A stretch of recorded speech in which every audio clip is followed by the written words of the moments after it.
What's up? Good morning. Welcome to another edition of Morning Scone presented by Boudreaux's. Y'all check out our friends at Boudreaux's and great retailers all over the Baton Rouge area, down at Homa as well. So y'all check out boudreauxmix.com.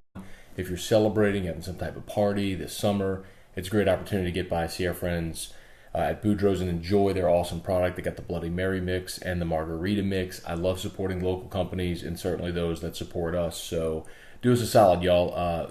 Click on their link here in this post, like their page, and find a spot where you can go buy their stuff. I appreciate all of you who have already tried it. Frame that shot a little better. Who have already tried it and continue to do so. So thanks very much for that. So a lot I want to talk about today. Let me get to huge news for LSU football, obviously, with the commitment of Derek Stingley. We'll give some context on that. Zach Watson, another honor for the LSU outfielder. And the NBA draft is tonight, so let's spend a few minutes talking about what the Pelicans what the Pelicans will do tonight. Good morning, Hal. Good morning, Bruce. Good morning, Chris Barnes. Justin LaGrange, good morning. No, Drew. Drew will make his appearance, I assure you. He's in there watching Mickey Mouse, and he'll probably get pissed off at it in about 15 seconds and walk in here. Edward Ward, good morning. Appreciate y'all for being here. Jason Odell, Keith Rosenbach, good morning. Glad to see y'all. So, yesterday... We'll get right into it here. Yesterday, of course, Derek Stingley Jr. committed to the LSU football program. He is the consensus number one cornerback in the class of 2019. He's the Rivals' number one overall player, according to 247 Composite, which takes all the different recruiting cycles and gives an average of that player's ranking. He is the 15th overall player. So no matter how you slice it, a consensus 5-star, an awesome recruit. We talked about yesterday, like why it was so important that LSU gets Stingley. Of course, on the field, because of they're just very thin at corner, and you get the best one in the country at a position of need. Keeping the fence around Louisiana. We've talked so much about guys like Dylan Moses and Tim Williams and Landon Collins and so many kids that have gotten Speedy Noyle and Gerald Welsh, kids that have gotten away from LSU and gone out of state. Got to keep those kids in state. And then number 3, of course, is perception. As perception is that LSU's program is slipping. When Ed Ogeron is putting together a class like this one he is in 2019, it's huge for the perception. You hope that maybe there's a Pied Piper effect. So a lot of reasons that it's relevant and important that they get a kid like Stingley to commit. And I hear Drew crying, so he'll probably be in here in a second. So my apologies for that in advance. Here he comes. Hi! You want to come say hi to everybody today? Hey, let's not fuss, okay? Please don't fuss. Hey, everybody's going to think you're an unhappy little boy. Hey, everybody's going to think you're an unhappy little boy, okay? Please be happy. I love you. Here's Drew, y'all. Y'all wanted Drew. Here he is. Good morning. You want to see all the people on the TV? Look. There you are. There's Drew on the screen. Okay, we ready to talk some more sports now? You want Daddy to hold you? You want Daddy to hold you? No? What do you want? Clap hands? Mama. Mama. Clap hands for Big Black and Zone. Big Black plays clap hands for... Come see Daddy. Just come see... Okay, let's do our show, okay? Let's sit on Daddy's lap and let's talk to these people. So, kudos to Andrew Lopez of NOLA.com. He put together a list of LSU's top recruit for each... Hang on, y'all. I'll be right back. Hey, listen. I need you to come in here, okay? Daddy has to do the show.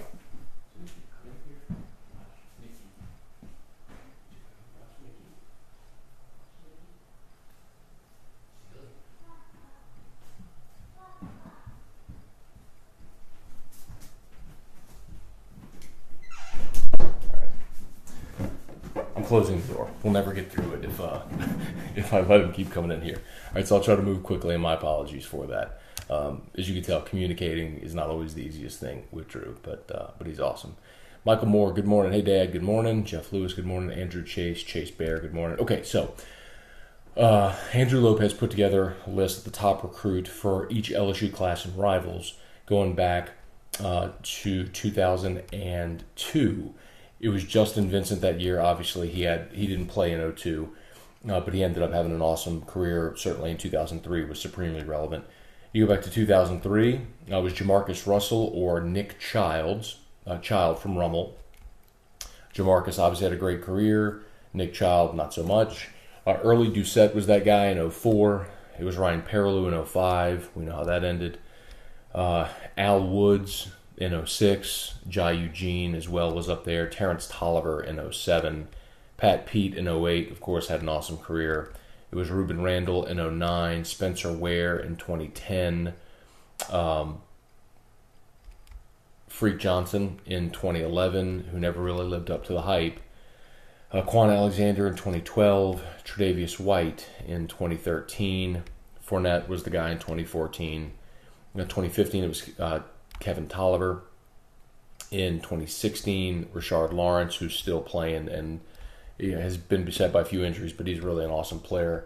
2017, last year was Caleb Chasson, and then and Jacoby Stevens as well was up there, and Terrace Marshall for the 2018 class, which is signed. So really what that should illustrate is a mixed bag, okay? Yeah, you've got your Patrick Peterson, you've got your Tre'Davious White, you've got your Jamarcus Russell, you've also got your Nick Child and Jai Eugene, and guys that really, quite honestly, just didn't pan out based on the hype or the expectation around them. So I guess my point is, it's critically important that they get a guy like Stingley to commit for all the reasons we talked about.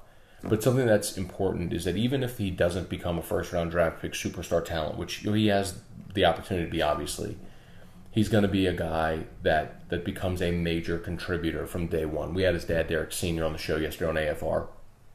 And a couple of things that were important. He said, of course, this is 100%. He said that they're not even allowing teams the opportunity to come speak to them anymore. It's 100% over. Their whole recruiting process is done. For those that don't know, Derek Sr.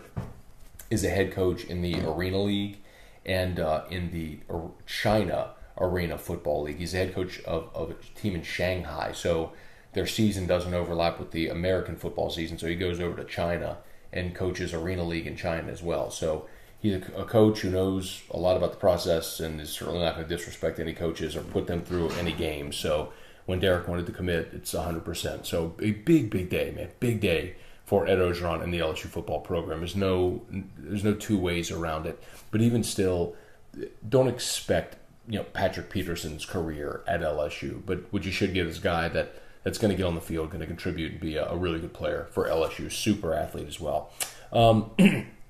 If you want to get to comments and questions, we'll get to that here in just a quick second.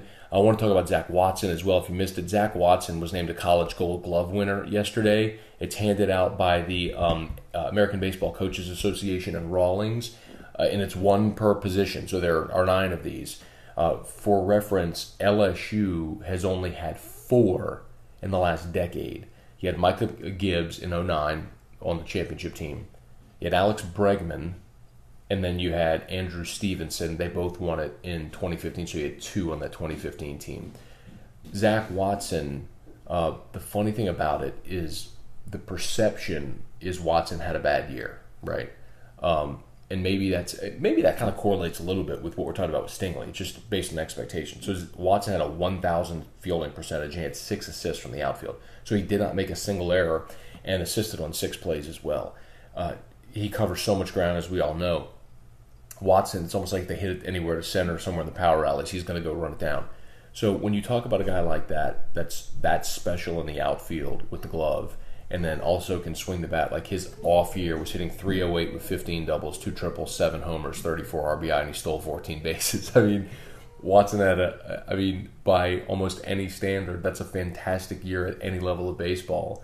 But the expectation just got boosted so much for Zach Watson this year that almost feels like it's a down year. So anyway, glad to have him back, because even if all he does is produce next year what he did this year, that's a Gold Glove season. That's .308. That's 15 doubles, 2 triples, 7 homers, and 34 RBI. So congrats to Zach Watson on a great award, becoming just the 4th Tiger in the last 10 years to win that award. So very cool for him. One more note, and then we'll get some of your comments and questions, things like that. One more note is tonight is the NBA draft. The Pelicans pick 51st overall. The odds of someone taken in the last 10 picks of the draft actually playing a single minute of NBA basketball is like flip of a coin. It's like 50-50. That's not to make a team or to become a contributor. Just like playing a minute is 50-50.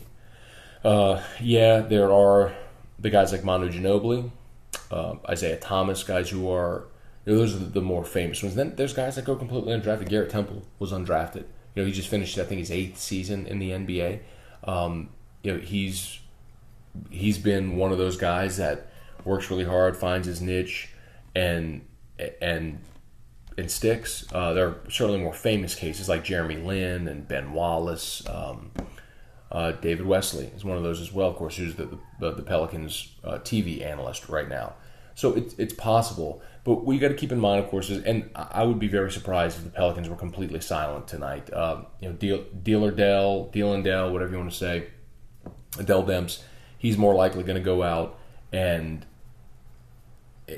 make something happen tonight. So the Pelicans have $2.6 million that they have to spend by July 1st. So that maybe they package cash and the 51st pick to try to move up to take a player if they like. Or maybe, fingers crossed, if it really works out, they can use a future draft pick along with tonight's pick and some cash to deal for a player if there's someone they like. I'm very curious to see what Dell has been working on. Of course, free agency doesn't begin until July 1st, but what Dell's been working on since the end of the season or even before, to see if any of that is manifest tonight. I don't know that it will be. I don't know that you're going to expect a Boogie Cousins sign and trade tonight or anything like that. But maybe you will. Maybe. It's one of the intriguing parts about this draft. And, I do believe that you can build a team through the draft. Golden State is proof of that.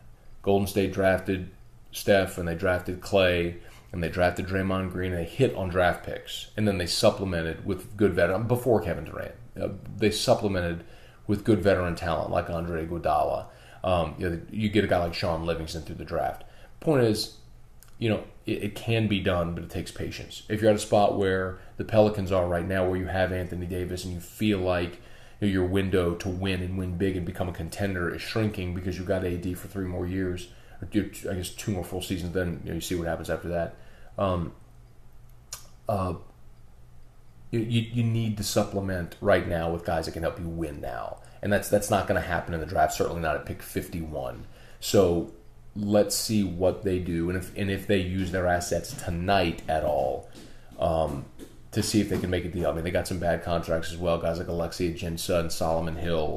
Let's see if maybe they can move a contract. Let's see if maybe they can find a way to create some cap space tonight and do a deal to get a player that can help them win now, in the boat now. So on its face, it's not Pels with the number 1 or number 3 overall pick to see what future superstar you hope they're going to land, but I'd rather be in this position because you're much closer to being relevant when you're picking 51st instead of picking 3rd. So let's see how the Pels might be able to do in the draft tonight. Douglas Duhan, good morning. Justin says, any update on Ingram's suspension? Is he going to take the 4 games? Yeah, he's going to take his suspension. He'll sit the first month of the season. He already appealed. His appeal was denied. So Ingram will sit, and then they'll figure out running back. Of course, signed veteran last week along with excuse me, to go along with the rookie. So we'll see. We'll see how that goes. Let's see. Meridoc says, Matt, considering Paul George and Braun are probably not coming here, is a trade more likely for the Pels to grab a 3-and-D wing player to solidify a championship roster? Maybe. Just tell me who that is. I would have really hoped for the possibility of Paul George. I never thought LeBron was realistic. Your best bet is probably going to be re-sign Boogie, re-sign Rondo, and then find, like you said, some defense. Find a wing player, a role player that fits what you want to do. And I wish I could give you a name of someone who I think would be a great fit for that right now, but I don't have one. So, but you're probably right, Meridoc. That's probably the route they go. All right, let's see. We will probably get to wrap this up. Alden Cartwright. Cartwright, good morning. Jesse Romero, good morning. Nicholas Mile, good morning. Appreciate y'all for watching. Drew's at the door. I closed it so we can get through this. Andrew says, Matt, if you know someone Oregon State coach, looks like someone from Dr. Seuss Whoville. Just a random thought. Andrew, I haven't, but I'll certainly pay attention to that tonight moving forward. All right, let me wrap this up so I can go take care of Drew, who's not happy with Mickey Mouse Clubhouse right now. In the meantime, thanks so much to Boudreaux's. Y'all check them out, boudreauxmix.com. Check out all of their social media, Facebook, Instagram, Twitter. Like them. Please thank them for sponsoring Morning Scone. Thank you for watching. Hit the share button if you haven't done it already. That helps me so much if you hit the share button. Please, please, please hit the share button at the bottom, please. You'll be my best friend in the world. Not really. I can't promise that that's actually going to happen, but I would really appreciate it if you would hit the share button. So, we'll see you tomorrow on Morning Scone. Y'all have a great day.